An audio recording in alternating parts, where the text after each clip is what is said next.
नमस्कार गिरीश जी। आज दिल्ली के मुख्यमंत्री माननीय श्री अरविंद केजरीवाल जी, हालांकि उनकी आज की स्पीच के बाद उन्हें माननीय कहने की इच्छा तो नहीं हो रही है, लेकिन फिर भी हम उनके पद का सम्मान करते हैं। आज दिल्ली के मुख्यमंत्री माननीय श्री अरविंद केजरीवाल जी ने एक स्पीच देकर माननीय प्रधानमंत्री, जो कि देश के चुने हुए बहुमत वाले प्रधानमंत्री है, उन पर काले धन को लेकर बहुत बुरे बुरे आरोप लगाए, लांछन लगाए और उनके काले धन को रोकने के लिए जो डिमोनेटाइजेशन का जो उन्होंने अभियान स्टार्ट किया, इस पर उन्होंने एक असफल स्कीम बताया और बोला कि इससे आम जनता को बहुत नुकसान हो रहा है। इसके बारे में आपका क्या विचार है? नमस्ते। अरविंद केजरीवाल जी ने जो भी आरोप माननीय प्रधानमंत्री जी पर और इस देश की जनता पर लगाया है, हम उसका खंडन करते हैं और पूरी तरह से बहिष्कार करते हैं। क्योंकि माननीय मुख्यमंत्री जी कह रहे हैं कि मोदी जी की स्पीच में उन्होंने कहा कि 50 दिन और लगेंगे।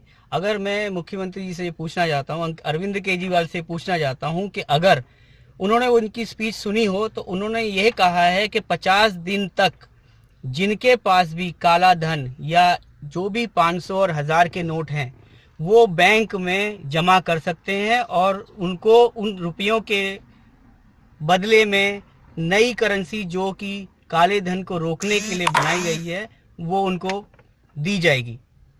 दूसरी बात, वो कहते हैं कि 2000 के फेक नोट आ गए हैं।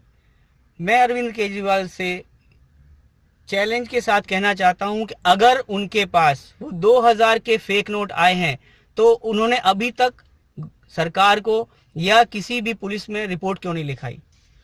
पहली बात, ये बात झूठ है और बिल्कुल सरासर गलत है कि कोई भी 2000 का नकली नोट मार्केट में आया है, क्योंकि जो 2000 का नोट इस तकनीक से बनाया गया है कि वो अगर जमीन में भी 120 फीट नीचे होगा तो वो ट्रेस किया जा सकता है।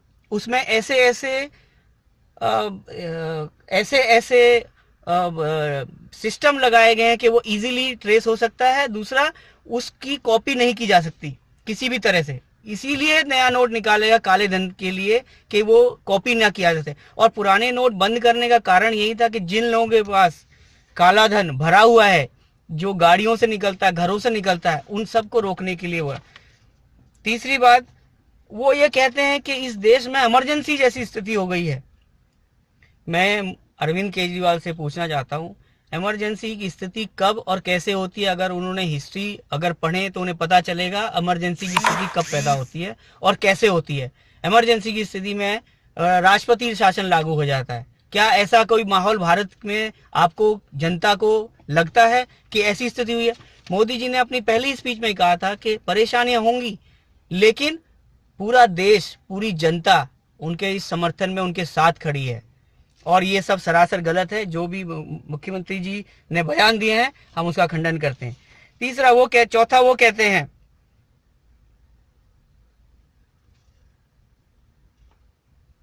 कि देश नीचे जा रहा है। मैं उनसे पूछना चाहता हूं, पिछले 70 सालों में देश कहां था और पिछले इन 2.5 साल में देश कहां है? देश किस प्रगति से आगे जा रहा है? मैं ये कहना हूं, मेरा देश आगे बढ़ रहा है, मेरा देश बदल रहा है, मेरा गांव बदल रहा है, मेरा देश का विकास हो रहा है। जीडीपी ग्रोथ रेट और जो भी भारत में अगर सांख्यिकी रूपरेखा को देखा जाए तो भारत की स्थिति आज सबसे ऊपर है पूरे विश्व में। पूरा विश्व जानता है मोदी जी ने जो 2.5 साल में किया है। मैं नहीं समझता कि कोई भी किसी भी नेता ने ऐसा किया होगा और ना ही आगे कोई कर पाएगा। पांचवी बात, वो कहते हैं कि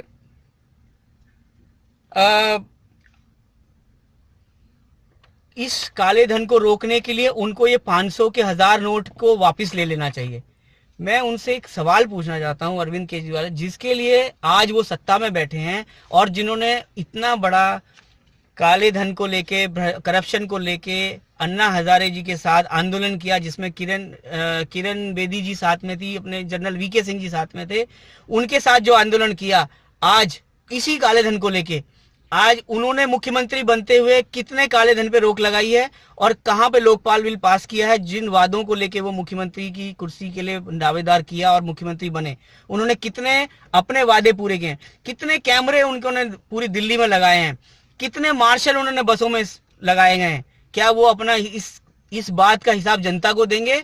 बशर्ते वो मोदी जी से उनका हिसाब मांग रहे हैं। मोदी जी ने जब से प्रधानमंत्री पद संभाला है, पहले दिन एसआईटी का गठन किया, और ये पहले 10 साल पहले की सरकार ने नहीं किया, जबकि सुप्रीम कोर्ट का ऑर्डर था। वो सवाल उठा रहे हैं मोदी जी के ऊपर, प्रधानमंत्री जी के ऊपर, जो इस देश की गरिमा और पद प्रतिष्ठा को लेकर विश्व भर एक भारत और हिंदुस्तान की पताका लेके आगे बढ़ रहे हैं, जिसमें हर देश का नौजवान, हर देश का किसान, हर देश का गरीब, हर देश का बूढ़े बुजुर्ग सब उनके साथ खड़े हैं। मैं इस बात को बिल्कुल सहमत नहीं हूं जो वो कह रहे हैं कि काले धन को लेके मोदी जी ने 200 के, उनको 500 के नोट वापस करने चाहिए, उनको टाइम देना चाहिए। टाइम इसलिए वो मांग रहे हैं कि हो सकता है कि उनके ही पास कोई काला धन ना हो, जिसके लिए वो उनसे टाइम मांग रहे हैं। अगर टाइम दिया होता तो ये काला धन आज सब जगह सेट हो गया होता। ये नहीं हुआ, इसलिए वो आज की प्रेस कॉन्फ्रेंस से ऐसा लगता है जैसे कि काला धन उन्हीं ने छुपा के रखा है, या उनके पास ही काला धन है, जिसके लिए वो मांग कर रहे हैं कि 500 और 1000 के नोट वापस लिए जाएं। ये बिल्कुल गलत है, और मैं कहता हूं कि ये नहीं। और दूसरी बात, मोदी जी के भाषण में आज मैं लोगों को फिर से कह देना चाहता हूं कि वो ये ना समझें कि ये नोटों का भी है। अभी आने वाले टाइम में गोल्ड से लेके प्रॉपर्टी, जो लोग, मोदी जी ने खुद आज की स्पीच में कहा है कि प्रॉपर्टी जो बेनामी संपत्ति है उसके खिलाफ ऑलरेडी वो काम कर रहे हैं। तो आने वाले समय में ऐसा ना हो कि प्रॉपर्टी को भी लेकर लोगों के मन में फिर सवाल उठे। इसलिए ये रिक्वेस्ट है सब लोगों से, जिनके पास भी काला धन है वो स्वेच्छा से वापिस करें और अपना दंड भरकर जो पैसा मिलता है वो स्वीकार करें। एक बात और, जिस तरह आज मोदी जी के ऊपर अरविंद केजरीवाल जी आरोप और प्रत्यारोप लगा रहे हैं, जब उन्होंने इस पद को संभाला था, उनके पद को संभालने से पहले उनके पास 300 से 400 पेज की रिपोर्ट थी जो वो शीला दीक्षित के खिलाफ उन्होंने बोला था। वो कहाँ है? उन्होंने क्यों नहीं शीला दीक्षित को अरेस्ट करवाया? क्यों नहीं उनके खिलाफ कार्रवाई करी?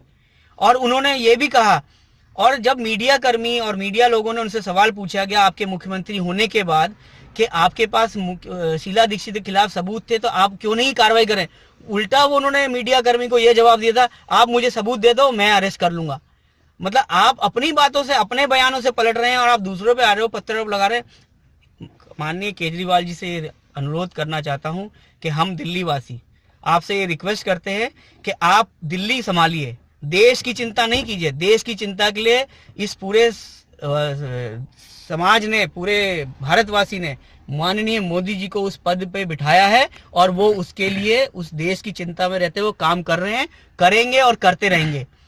आप सिर्फ दिल्ली की चिंता की, आपने दिल्ली की कुर्सी संभालने में क्या किया? आपके 22 एमएलए तो अभी भी सजा के लिए हकदार होने वाले हैं। तो मैं अंत में यही कहना चाहता हूं केजरीवाल जी से, कृपया आप दिल्ली और दिल्ली की जनता को बेवकूफ़ ना बनाएं।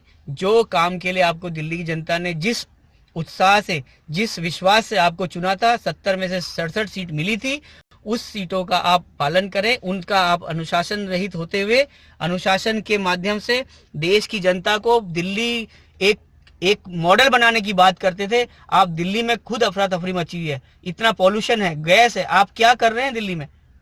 कुछ भी भ्रष्टाचार कहाँ रुक रहा है? आपके खुद के नेता लोग भ्रष्टाचार में लिप्त हैं, आप मोदी जी पे उंगली उठा रहे हैं। आप बताइए, इन 2.5 साल में किसी भी मंत्री, किसी भी मोदी सरकार के किसी भी एक एमपी के ऊपर कोई उंगली उठी है भ्रष्टाचार के खिलाफ? आप अपनी सरकार बनने के बाद देखिए, कम से कम 40 लोगों के ऊपर भ्रष्टाचार की उंगली उठी है। तो आपसे ये गुजारिश है, कृपया आप दिल्ली पर ध्यान दीजिए, देश की चिंता ना करिए। मोदी जी देश बढ़ा रहे हैं, आगे बढ़ रहा है, और मेरा देश बढ़ रहा है और बढ़ेगा। जय हिंद, जय भारत। धन्यवाद। धन्यवाद गिरीश जी, आपके इन बेबाकी विचारों के लिए। वैसे मैं देश की जनता को ये भी याद दिलाना चाहता हूँ कि ये वही अरविंद केजरीवाल जी हैं जो शीला दीक्षित जी के मुख्यमंत्री रहते हुए, जब भी शीला जी ये स्टेटमेंट देती थी कि ये सारा केंद्र सरकार के अंतर्गत में आता है, ये नियम भारत सरकार के अंतर्गत में आता है, दिल्ली सरकार का ये कार्यक्षेत्र नहीं है, तब वो यही बोलते थे कि क्या आपको ऐसे कमजोर मुख्यमंत्री चाहिए जो हर बात का जिम्मा केंद्र सरकार पर डाल रहे हैं? और मुख्यमंत्री बनने के बाद में यही अरविंद केजरीवाल जी हर बात पे ये बोलते हैं, ये केंद्र सरकार का काम है, ये मेरा काम नहीं, ये एलजी का काम है, ये मोदी सरकार का काम है। ऐसे करके हर काम से अपना जिम्मा छुड़ा लेते हैं। ये वही अरविंद केजरीवाल जी है जिन्होंने पूरे मंत्रिमंडल में एक सिंगल पोर्टफोलियो अपने पास में नहीं रखा है। उनका सिर्फ एक ही पोर्टफोलियो है, वह ट्वीट करना और मोदी जी को गरियाना। इसके अलावा वो कोई काम नहीं करते हैं।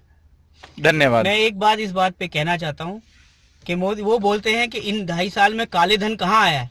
इन 2.5 साल के अंदर अगर आपने मोदी जी की स्पीच सुनी हो, 1,25,000 1.2 लाख करोड़ रुपया इन 2.5 साल में रिकवर किया गया है काले धन के। 65,000 तो अभी स्वेच्छा से लोगों ने वापस किया है। तो काला धन आया है, इसीलिए ये कदम उठाया गया। अभी और भी कई कदम उठाने हैं।